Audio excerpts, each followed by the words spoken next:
ಎಲ್ಲರಿಗೂ ನಮಸ್ಕಾರ. ಇದು ಸುದ್ದಿ ವಿಶ್ಲೇಷಣೆ. ನಾನು ಶಶಿಧರ್ ಭಟ್. ಇದು ನನ್ನ ಡಿಜಿಟಲ್ ವಾಹಿನಿ. ಇದನ್ನು ಲೈಕ್ ಮಾಡಿ, ಸಬ್ಸ್ಕ್ರೈಬ್ ಮಾಡಿ, ಬೆಲ್ ಐಕಾನನ್ನು ಪ್ರೆಸ್ ಮಾಡೋದಕ್ಕೆ ಮರಿಬೇಡಿ. ಹಾಗೆ ಸಾಧ್ಯ ಆದರೆ ಸಹಾಯ ಮಾಡಿ. ಸ್ವತಂತ್ರ ಪತ್ರಿಕೋದ್ಯಮಕ್ಕೆ ತಮ್ಮ ಬೆಂಬಲ ಸದಾ ಇರಲಿ. ಎಸ್, ರಾಜ್ಯದ ಎರಡು ಪ್ರಮುಖ ರಾಜಕೀಯ ಪಕ್ಷಗಳು ಬಿಜೆಪಿ ಮತ್ತು ಕಾಂಗ್ರೆಸ್, ಈ ಎರಡೂ ಪಕ್ಷದಲ್ಲಿ ಆಂತರಿಕ ತಳಮಳ ಪ್ರಾರಂಭ ಆಗಿದೆ. ಅದು ಒಂದು ಗರಿಷ್ಠ ಹಂತಕ್ಕೆ ತಲುಪಿದೆ. ಅದರ ಉದ್ದೇಶ ಅಧಿಕಾರ ರಾಜಕಾರಣ, ಅಧಿಕಾರವನ್ನು ಪಡ್ಕೋಬೇಕು ಅನ್ನೋದು. ಸೊ ಕಾಂಗ್ರೆಸ್ ಪಕ್ಷದಲ್ಲಿ ಡಿ ಕೆ ಶಿವಕುಮಾರ್ ಅವರಿಗೆ ಮುಖ್ಯಮಂತ್ರಿ ಆಗುವ ಆಸೆ, ಅದಕ್ಕೆ ಯತ್ನ. ಅದಕ್ಕೆ ಅಡ್ಡಿ ಯಾರು ಅಂತಾರೆ ಸಿದ್ದರಾಮಯ್ಯನವರು. ಸಿದ್ದರಾಮಯ್ಯ ನಾ ಕೊಡೆ, ಡಿ ಕೆ ಶಿವಕುಮಾರ್ ನಾ ಬಿಡೆ. ಇದು ಕಾಂಗ್ರೆಸ್ ಪಕ್ಷದ ಪರಿಸ್ಥಿತಿ. ಇನ್ನು ಬಿಜೆಪಿಗೆ ಬಂದರೆ, ಎಸ್, ಬಿಜೆಪಿಯಲ್ಲಿ ಸನ್ಮಾನ್ಯ ವಿಜಯೇಂದ್ರ ಮತ್ತು ಯಡಿಯೂರಪ್ಪ ಸುತ್ತ ಒಂದು ಚಕ್ರವ್ಯೂಹದ ರಚನೆ ಆಗ್ತಾ ಇದೆ. ದಿನದಿಂದ ದಿನಕ್ಕೆ ವಿಜಯೇಂದ್ರವರನ್ನ ವಿರೋಧಿಸುವವ್ರ ಸಂಖ್ಯೆ ಜಾಸ್ತಿ ಆಗ್ತಾ ಇದೆ. ಯಡಿಯೂರಪ್ಪನವರು ಒಪ್ಪಿಕೊಳ್ಳುವವರು ಕೂಡ ಬಹಳಷ್ಟು ಜನ ವಿಜಯೇಂದ್ರವನ್ನು ಒಪ್ಕೋತಾ ಇಲ್ಲ. ಒಂದು, ಅವರಿಗೆ ಅನುಭವ ಕಡಿಮೆ, ಬೇರೆ ಬೇರೆ ಕಾರಣಗಳಿಗಾಗಿ. ಆದ್ದರಿಂದ ಈ ಎರಡೂ ಪಕ್ಷಗಳಲ್ಲಿ ಅಧಿಕಾರ ರಾಜಕಾರಣ ತಮ್ಮ ಪರಮ ಸ್ಥಿತಿಗೆ ತಲುಪಿದೆ ಅನ್ನೋದು. ಸೊ ಈ ಸ್ಥಿತಿಯಲ್ಲಿ, ಈ ಪರಿಸ್ಥಿತಿಯಲ್ಲಿ ಬಹಳ ಮುಖ್ಯವಾಗಿ ಸ್ವಾಮಿಗಳು ಪಾತ್ರ ನಿರ್ವಹಿಸೋದಕ್ಕೆ ಪ್ರಾರಂಭಿಸಿದ್ದಾರೆ. ಸ್ವಾಮಿಗಳು ಅಂದರೆ ಗೋಳು, ದೊಡ್ಡ ಗೋಳವರು, ಮಠಾಧಿಪತಿಗಳು, ಸಂತರು ಅಂತ ಕ್ಲೇಮ್ ಮಾಡುವವರು, ಮೌಲಿಗಳು, ಪಾದ್ರಿಗಳು ಎಲ್ಲ ಈ ಕ್ಯಾಟಗರಿಯಲ್ಲಿ ಬರ್ತಾರೆ. ಇವರದ್ದು ಮೂಲ ಉದ್ದೇಶ ರಾಜಕಾರಣವನ್ನು ನಿಯಂತ್ರಿಸುವುದು. ಆಧ್ಯಾತ್ಮವಾಗಲಿ ಧರ್ಮವಾಗಲಿ ಇವ್ರ ಉದ್ದೇಶ ಅಲ್ವೇ ಅಲ್ಲ. ಅದಕ್ಕೂ ಇವರಿಗೂ ಸಂಬಂಧನೇ ಇಲ್ಲ. ಬಟ್ ಧರ್ಮದ ಹೆಸರಿನಲ್ಲಿ ರಾಜಕಾರಣವನ್ನು ನಿಯಂತ್ರಿಸ್ತಾ, ರಾಜಕಾರಣಿಗಳಿಗೆ ಆಶೀರ್ವಾದ ಮಾಡ್ತಾ ತಮಗೆ ಬೇಕಾದ್ದನ್ನು ಪಡೆದುಕೊಳ್ಳೋದು. ಸೊ ಬಿಜೆಪಿಯಲ್ಲಿ ಬಹಳ ಸ್ಪಷ್ಟವಾಗಿ ಬಹುಮಟ್ಟಿಗೆ ಈ ಸ್ವಾಮಿಗಳು, ಹಿಂದೂ ಸ್ವಾಮಿಗಳೆಲ್ಲ ಬಿಜೆಪಿನೇ ಅವರು. ಸೊ ಅದರಲ್ಲಿ ಯಡಿಯೂರಪ್ಪನವ್ರಿಗೆ ಹೆಚ್ಚಿನ ಪ್ರಾಶಸ್ತ್ಯವನ್ನು ಕೊಡ್ತಾರೆ ಅವರು. ಯಾವಾಗ ಯಡಿಯೂರಪ್ಪ ಜೈಲಿಗೆ ಹೋದರು ಅವಾಗ ಅತಿ ದುಃಖದಲ್ಲಿ ಬಳಲಿದವರು ಇದೇ ಸ್ವಾಮೀಜಿಗಳು. ಅವರು ಟೌನ್ ಹಾಲ್ ಎದುರುಗಡೆ ಬಂದು ಅವರು ಯಡಿಯೂರಪ್ಪನವರು ಬಿಡುಗಡೆ ಆಗಬೇಕು ಅಂತ ನಡೆಸಿದ ಪ್ರತಿಭಟನೆ, ಅದಾದ ಮೇಲೆ ಬಂದಾಗ ಅವರು ವಿಜೃಂಭಿಸಿದ್ದು, ಇದೆಲ್ಲ ಗೊತ್ತಿದೆ ನಮಗೆ. ಈಗ ಕಾಂಗ್ರೆಸ್ ಪಕ್ಷದ ಕಡೆ ಬರೋಣ. ಕಾಂಗ್ರೆಸ್ ಪಕ್ಷಕ್ಕೂ ಈ ಸ್ವಾಮಿಗಳಿಗೂ ಸಂಬಂಧ ಇಲ್ಲವೇ ಅಂತ ಕೇಳಿದರೆ ಇದ್ದೇ ಇದೆ. ಕಾಂಗ್ರೆಸ್ ಪಕ್ಷದಲ್ಲೂ ಕೂಡ ಸ್ವಾಮಿಗಳ ಭಕ್ತರು, ಅವರ ಪಾದ ಪೂಜೆ ಮಾಡುವವರು, ಬೇರೆ ಬೇರೆ ಅಂಗಗಳ ಪೂಜೆ ಮಾಡುವಂಥವರು ಎಲ್ಲ ಜನ, ಬೇಕಾದಷ್ಟು ರಾಜಕಾರಣಿಗಳಿದ್ದಾರೆ. ಈಗ ಕಾಂಗ್ರೆಸ್ ಪಕ್ಷದಲ್ಲಿ ಅಧಿಕಾರಕ್ಕಾಗಿ ನಡೆಯುತ್ತಿರುವ ನಾ ಕೊಡೆ ಮತ್ತು ನಾನು ಬಿಡೆ ಅನ್ನುವ ಈ ಒಂದು ಸಂಘರ್ಷದಲ್ಲಿ ಸ್ವಾಮಿಗಳ ಪಾತ್ರ ಏನು? ಸೊ ಮೊದಲು ಸಿದ್ದರಾಮಯ್ಯನವ್ರ ಬಗ್ಗೆ ಮಾತಾಡೋಣ. ಸಿದ್ದರಾಮಯ್ಯನವರಿಗೆ ಸ್ವಾಮಿಗಳಲ್ಲಿ ಬೆಂಬಲ ಇದ್ದರೆ ಅದು ಕುರುಬ ಜನಾಂಗ ಸ್ವಾಮಿಗಳು ಮಾತ್ರ.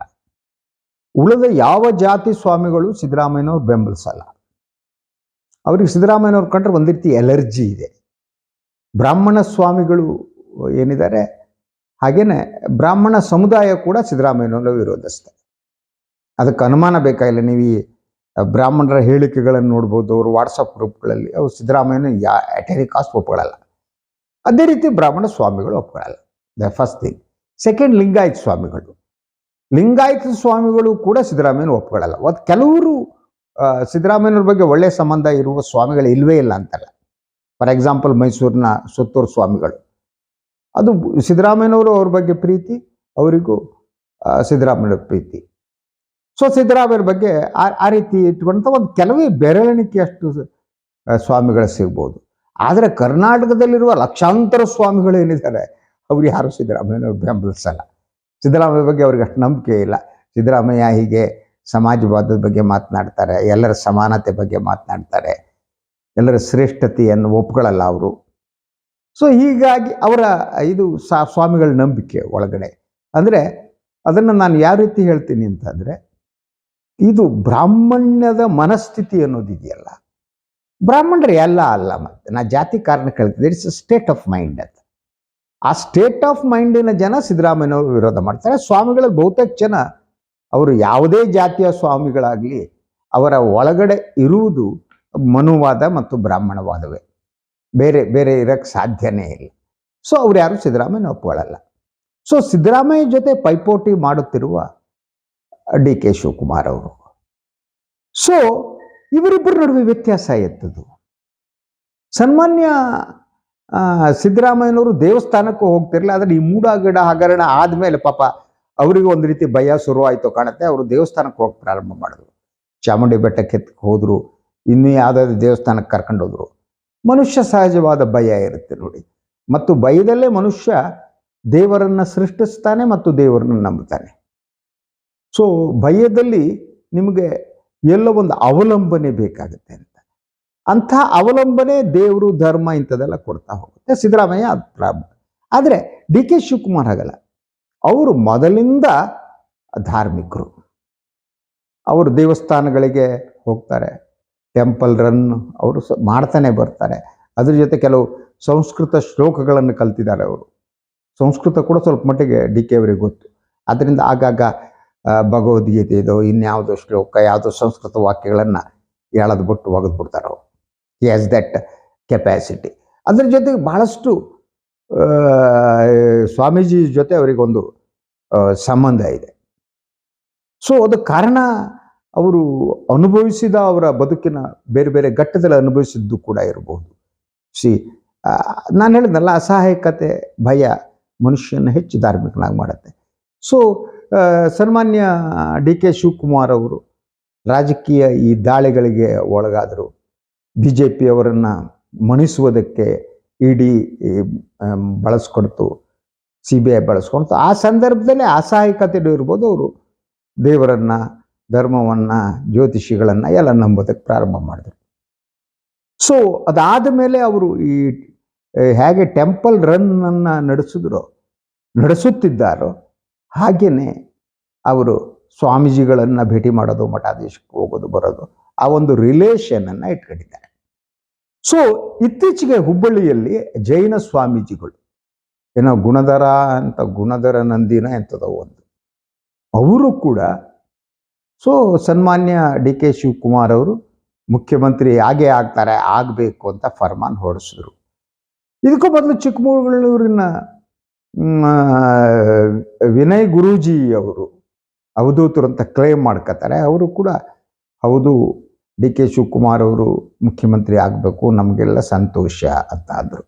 ಇವರಿಬ್ಬರು ಭಾಳ ಪ್ರಮುಖವಾಗಿ ಡಿ ಕೆ ಅವರಿಗೆ ಬೆಂಬಲ ಕೊಟ್ಟರು. ಅದರಂತೆ ತುಮಕೂರು ಸಮೀಪದ ಇನ್ನೊಬ್ಬ ಸ್ವಾಮೀಜಿ ಅವರು, ಅವರ ಹೆಸರು ಮಾಡ್ತಿದ್ದೇನೆ ನಾನು, ಅವರು ಕೂಡ ಡಿ ಕೆ ಶಿವಕುಮಾರ್ ಅವರು ಮುಖ್ಯಮಂತ್ರಿ ಆಗಬೇಕು ಅನ್ನುವ ಮಾತನ್ನು ಹೇಳಿದ್ರು. ಸೊ ಅವ್ರಿಗೆ ಅದೃಷ್ಟ ಇದ್ದರೆ ಮುಖ್ಯಮಂತ್ರಿ ಆಗ್ತಾರೆ, ಅದನ್ನು ಯಾರು ತಪ್ಸಕ್ಕಾಗಲ್ಲ. ಅದು ನನಗೇನು ಅನುಮಾನ ಇಲ್ಲ. ಮನುಷ್ಯ ಅದೃಷ್ಟ ಇನ್ನೊಂದನ್ನು ಅವರ ಪ್ರಯತ್ನ ಅವ್ರನ್ನ ಉನ್ನತ ಹುದ್ದೆಗೆ ತೆಗೆದುಕೊಂಡು ಹೋಗುತ್ತೆ.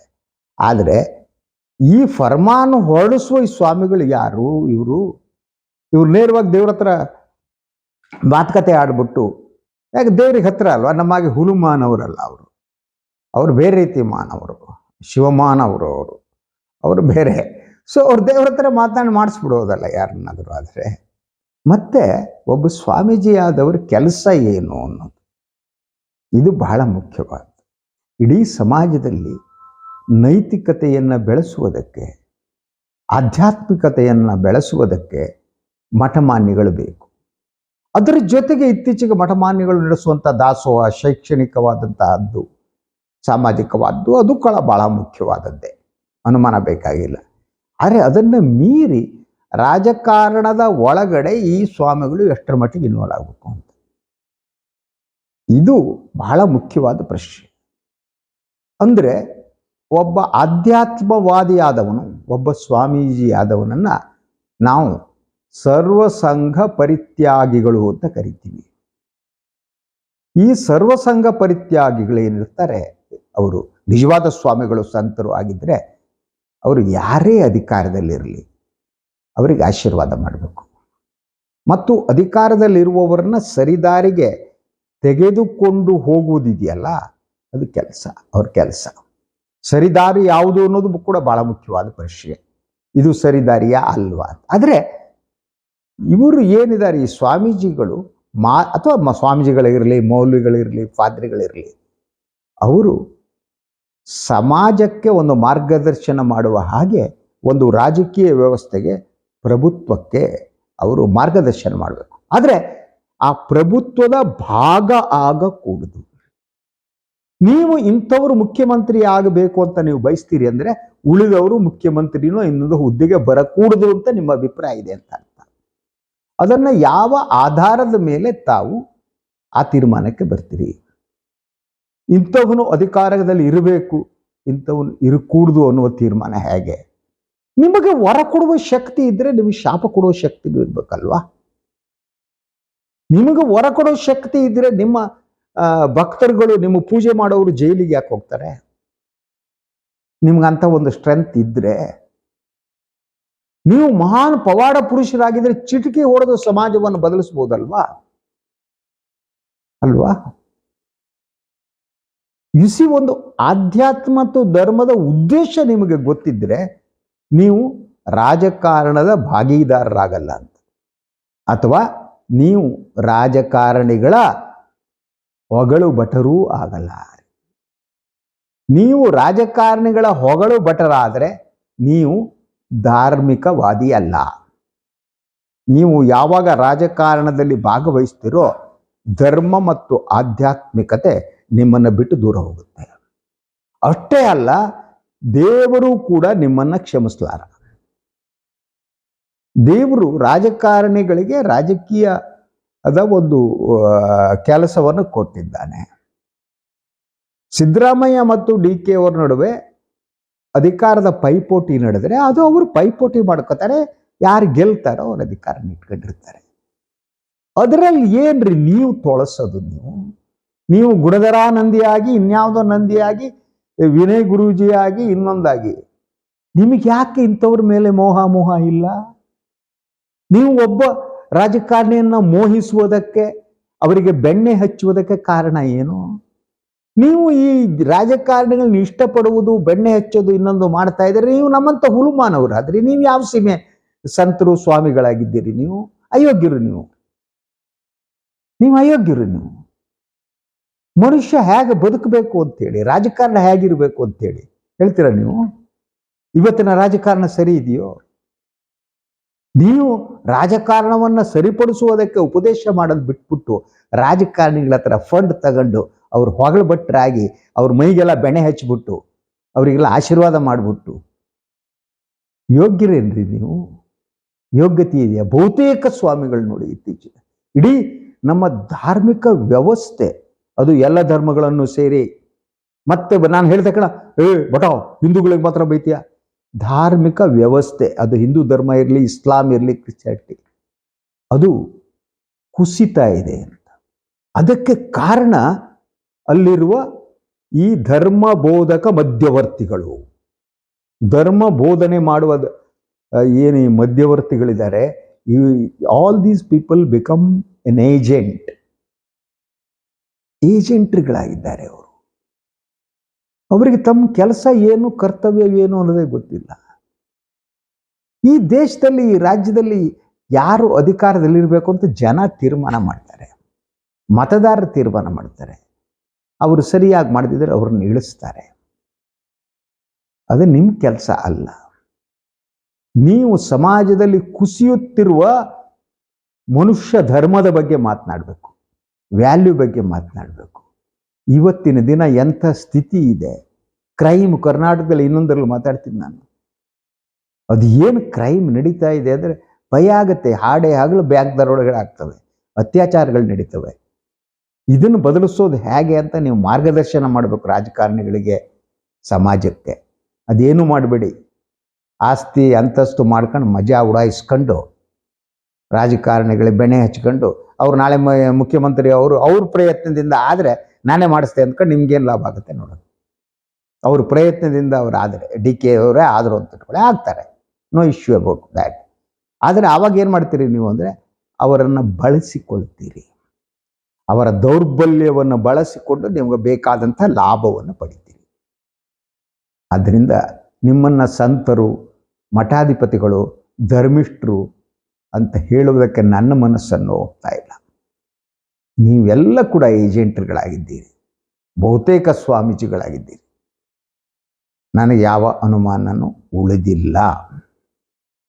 ಸಮಾಜದಲ್ಲಿ ಯಾರ್ಯಾರ ಕೆಲಸ ಏನು ಮಾಡಬೇಕು ಅದನ್ನು ಅವರೇ ಮಾಡಬೇಕು, ಮೂರನೇವ್ರು ಮಾಡಿಕೊಡೋದು.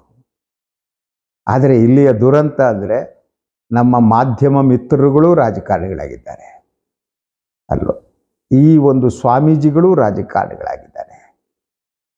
ಸೊ ಇಡೀ ನ್ಯಾಯಾಂಗ ವ್ಯವಸ್ಥೆ ಕೂಡ ಯಾವ ರೀತಿ ವರ್ತನೆ ಮಾಡ್ತಾ ಇದೆ ಅಂತ ಗೊತ್ತು. ನಾನು ಅದ್ರ ಬಗ್ಗೆ ಮಾತನಾಡಬೇಕಾಗಿತ್ತು. ಇಬ್ಬರು ಬ್ರಾಹ್ಮಣ ಜಡ್ಜಸ್, ನ್ಯಾಯಾಧೀಶರು ಬ್ರಾಹ್ಮಣ ಸಮಾವೇಶದಲ್ಲಿ ಪಾಲ್ಗೊಂಡಿದ್ದರು ಅಲ್ವಾ.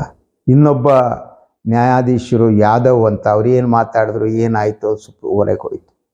ಇಡೀ ಸಮಾಜ ಶಿಥಿಲಗೊಂಡಿದೆ ಕಣ್ರಿ. It has gone to dogs. ಯಾಕೆಂದರೆ ಯಾರ್ಯಾರು ಯಾವ ಕೆಲಸ ಮಾಡಬೇಕೋ ಆ ಕೆಲಸ ಮಾಡಬೇಕು. ಸೊ ಎಲ್ಲ ನ್ಯಾಯಾಧೀಶರು ಕೂಡ ಜಾತೀಯ ಸಮಾವೇಶದಲ್ಲಿ ಪಾಲ್ಗೊಳ್ಳುವಂತ ಆದರೆ ಅವರು ಯಾವ ರೀತಿ ನ್ಯಾಯದಾನವನ್ನು ಮಾಡಬಲ್ಲರು, ಏನು ಮಾಡಬಲ್ಲರು? ಅವರು ಒಂದು ಜಾತಿಯ ವಕ್ತಾರರಾದರೆ ಅವರಿಂದ ನೀವು ಯಾವ ನ್ಯಾಯವನ್ನು ನಿರೀಕ್ಷೆ ಮಾಡ್ತೀರಿ? ಒಂದು ಬಹಳ ಪ್ರಮುಖವಾದ ಇಶ್ಯೂ ಬಂತು ಅಂದರೆ ನೀವು ಯಾರ ಪರವಾಗಿ ನಿಂತ್ಕೋತೀರಿ? ನೀವು ಯಾವ ಜಾತಿ ಸಮಾವೇಶಕ್ಕೆ ಹೋಗಿ ಎಲ್ಲ ಭಾಷಣ ಹೊಡಿತೀರೋ ಅವ್ರ ಪರವಾಗಿ ನಿಂತಿರ್ತೀರಿ. ಅದು ನ್ಯಾಯ ಆಗಿರಬೇಕು ಅಂತಲ್ಲ ಅಲ್ವಾ. ಅದರಿಂದ ಸಮಾಜದಲ್ಲಿ ನ್ಯಾಯಾಧೀಶರುಗಳು, ಪತ್ರಕರ್ತರುಗಳೆಲ್ಲ ಜಾತಿಯನ್ನು ಮೀರಬೇಕು, ತಮ್ಮ ಜಾತಿಯನ್ನು ಮರಿಬೇಕು. ತಮ್ಮ ಜಾತಿಯನ್ನು ಮರೆತು ಕೆಲಸ ಮಾಡಿದ್ರೆ, ಇಡೀ ಸಮಾಜಕ್ಕಾಗಿ ಕೆಲಸ ಮಾಡಿದ್ರೆ ಮಾತ್ರ ಈ ಸಮಾಜ ಉಳಿಯುತ್ತೆ, ಇಲ್ಲದಿದ್ದರೆ ಉಳಿಯಲ್ಲ. ಸೊ ನನಗೆ ನಾನೇ ನಿರಾಶವಾದಿ ಆಗ್ತಿದ್ರು ಅಂತ ಅನ್ಸಕ್ಕೆ ಶುರುವಾಗಿದೆ ಈಗ. ಯಾಕೆಂದರೆ ಈ ಎಲ್ಲ ಅಪಾಯಗಳು ಕೂಡ ನನ್ನಂಥವ್ರನ್ನ ಕಂಗೆಡಿಸುತ್ತೆ. ಇಷ್ಟು ಮಾತ್ರ ನಾನು ಈ ಹೊತ್ತಿನಲ್ಲಿ ಹೇಳಬಲ್ಲೆ. ಇದು ನನ್ನ ಸುದ್ದಿ ವಿಶ್ಲೇಷಣೆ. ಇದನ್ನು ಲೈಕ್ ಮಾಡಿ, ಸಬ್ಸ್ಕ್ರೈಬ್ ಮಾಡಿ, ಬೆಲ್ ಐಕಾನ್ನ ಪ್ರೆಸ್ ಮಾಡೋದಕ್ಕೆ ಮರಿಬೇಡಿ. ಹಾಗೆಯೇ ಸಾಧ್ಯ ಆದರೆ ಸಹಾಯ ಮಾಡಿ. ಎಲ್ಲರಿಗೂ ಒಳ್ಳೆಯದಾಗಲಿ. ನಮಸ್ಕಾರ.